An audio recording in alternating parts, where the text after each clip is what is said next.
Hey everybody, and welcome back to Kerbal Space Program RP-0. Recognize this little guy? This is the Venus Return Project 2, and it is about to make a correction burn in about 7 minutes or so to put it on a deft reentry course for Earth.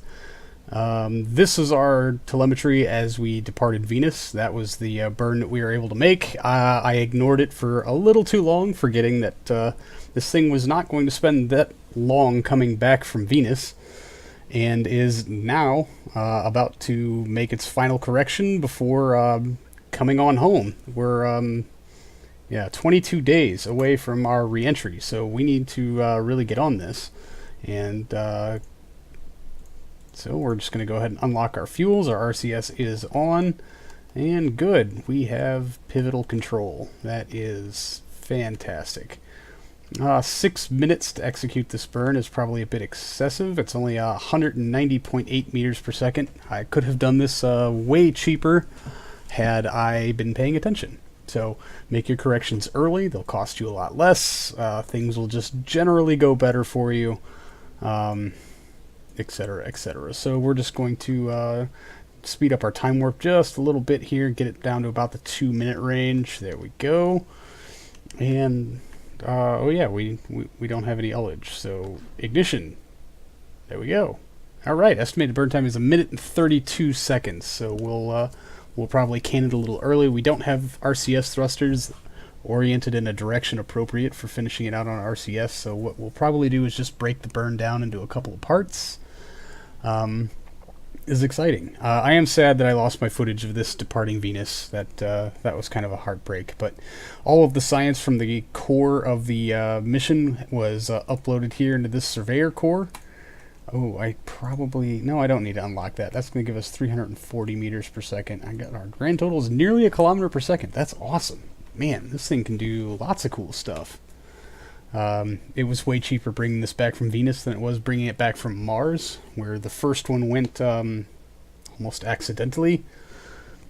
But either way, it brought us back good atmospheric data that we have used to successfully put our station in orbit, and we're hoping this mission will enable us to more successfully land bigger things on Venus. No plan for a crewed mission to touch down there, so we'll just we'll call that one out real quick. But I do have hopes of sending other flights to do other things to other biomes at Venus in the near future, so we can look forward to that while we're waiting for our next Mars window to get our crewed mission there underway. Alright, we'll just go ahead and kill this burn for the time being. Check where we are at. Okay, we're out here. Let's fire that engine back up and just monitor it manually. We will probably have to make a post-correction once we are in Earth's SOI, because I am not very accurate at these things at all. And stop! Oh, of course, that's right when it stutters.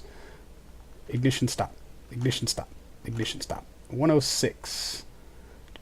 Yeah, I want to wait just a little bit to make any further corrections, like when we're in Earth's SOI. Because I feel like I can be more accurate there. But that is a really good place so far, and we've tested this exact model, bringing it back from Mars, so we know it can survive reentry. Even though it'll peg out the G-meter and be rather rough, it will make it, and we will get our data back. And we've got quite a reserve of fuel here left to play with, 769 meters per second. So we can kind of play fast and loose with this, but let's go ahead and time warp and get to our SOI change. I don't think, well, if we have anything else coming up, Kerbal Alarm Clock will let us know. Yeah, there's the core. Didn't quite have enough oomph on its own to make it all the way out here, but that's it's no big deal, really. So just a short 20-some-odd days later. I'm sure nothing else of any importance was going on. Although the team working on this mission is certainly super excited to see whatever wonders this is bringing back from its high atmosphere pass through Venus. I'm certain it will yield something absolutely fantastic. Alright, let's bring out a time warp just so I can adjust this node.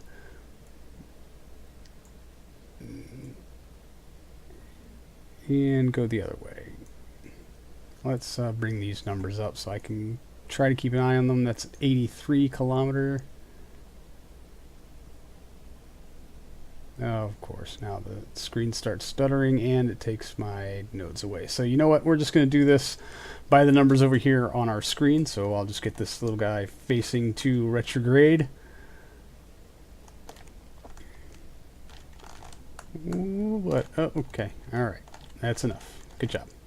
So just by action of spinning around, we have raised our periapsis to 260 some odd kilometers. Alright, and ignition. Whoa, whoa, whoa. What? Am I not doing this correctly? Apparently not.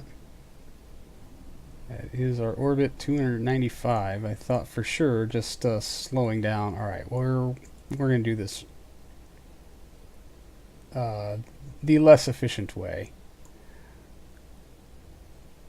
Bring it to 182. That will bring it on collision. So we're just going to face at that node and do this by the skin of our jeans.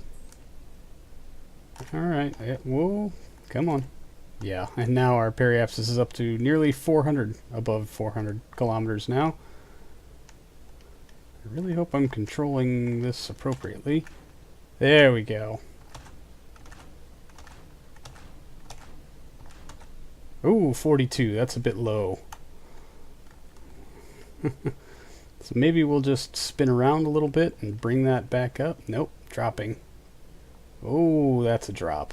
We're, okay, 60, 90. Oh, God, come on. 140. Still probably a little too far out to be making such fine adjustments. So, you know what we're going to do is, see if we can't consolidate our fuels. What's our signal delay? 3 seconds.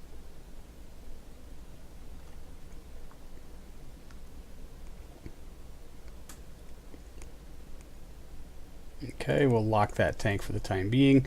We're at 118. Yeah, now rising again. Fantastic.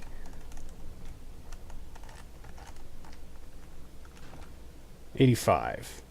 Not the greatest, but we'll take it for right now. And to make sure you stop, we will lock our tank, and we're just going to go ahead and get ourselves a little bit closer before we make a fine-tune adjustment. That is not low enough to capture or deorbit us. So we would... What? Now what?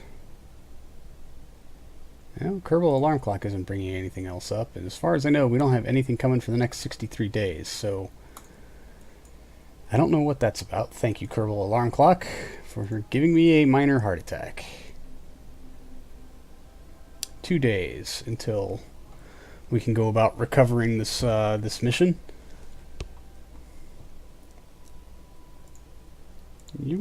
Oh, okay. 10 hours. That was fast. Let's just get it in. The more of this fuel we can burn, the better everything will go, really. Alright, 6 hours out. That's good enough. Let's make some adjustments. First we have to go unlock our fuel. That's right. Come on. Unlocked.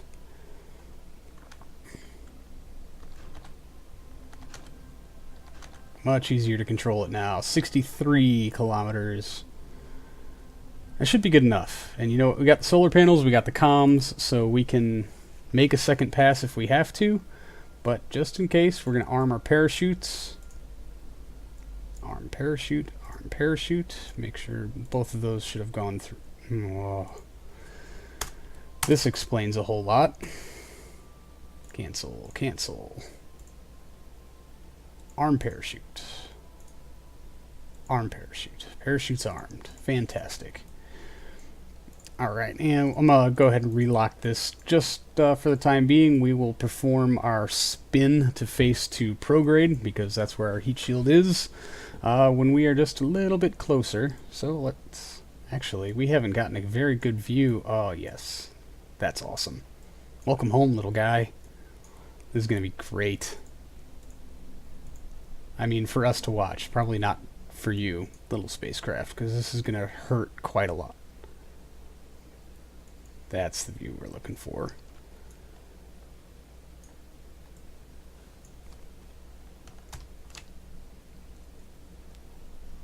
Very nice. Yeah, it's almost dawn in Hawaii. All right, time to periapsis is about 1 hour. Just speed this up just a bit. I want to make sure that my corrections in orientation are affecting our periapsis as little as possible. And yeah, we're going to be going about lunar return speeds, more or less. 10 some odd kilometers. Alright, let's how's our battery looking? Topped off and charged. Let's go ahead and retract our panels just in case we need them for a second pass. And we're going to play the You Can't Click on Me game. That's always my personal favorite.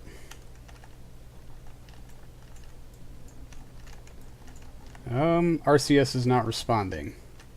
Oh, it's off. That certainly would help.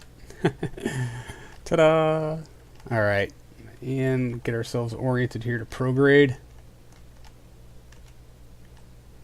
Heat shield facing in. We can probably go ahead and deactivate this antenna also. Good, we still have connection thanks to the internal antenna on the probe core itself. We'll take a quick save because this always makes me nervous. End of a flight is when you feel the most emotionally invested in things, for obvious reasons. Alright, RCS is still on and we'll be hopefully maintaining our pitch authority as we break into the atmosphere. So, alright, fingers crossed everybody. Moment of truth. First time we will have taken samples back from the upper atmosphere of Venus and brought them back to Earth for scientific study. There's our thunk of atmosphere. We deviated just a little bit. That's normal. Facing true to prograde. This is about all we can do.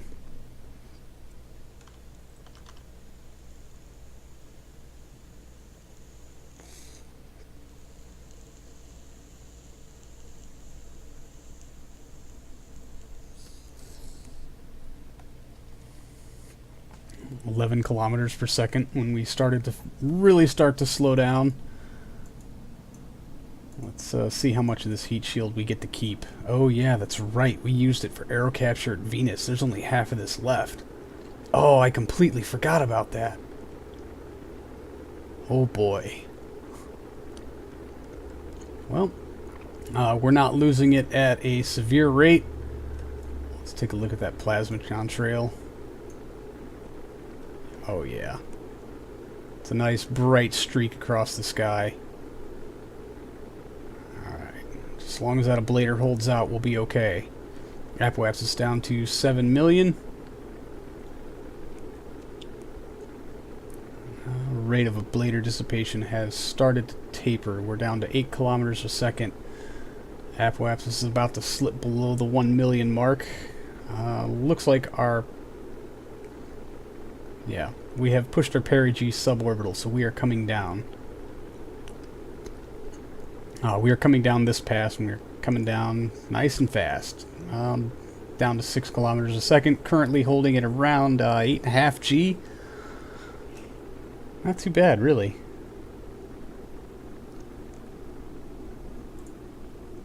Awesome, and we get to keep some of this ablator to take home to Mom. Extra crispy.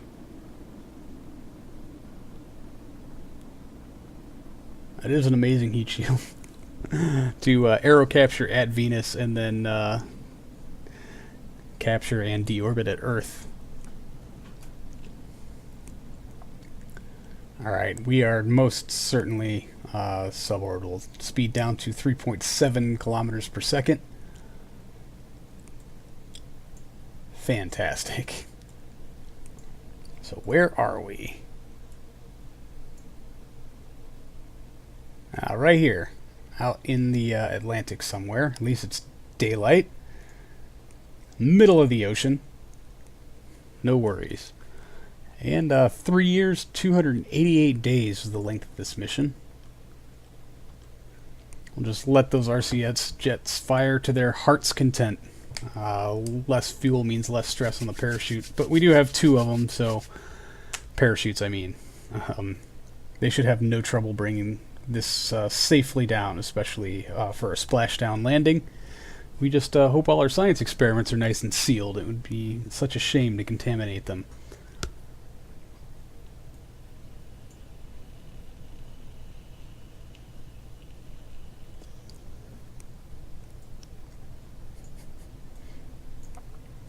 Yeah, Aero Force is trying to wiggle it around, the weight of that heat shield keeping us nice and centered.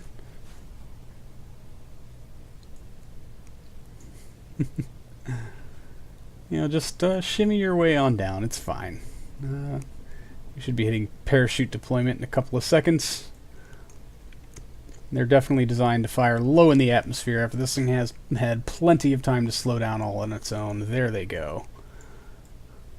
Chutes are free, looking good. Nothing broke. Just waiting for about the 1 kilometer mark when they should go to full deploy. Nope, it must be 700 meters. There they go. And there's a good chunk of deceleration. And they'll bring us comfortably down to the ocean at about 6.5 meters per second. And we can just kind of speed through that a little bit. Oh, it feels really good to put one in the win column again.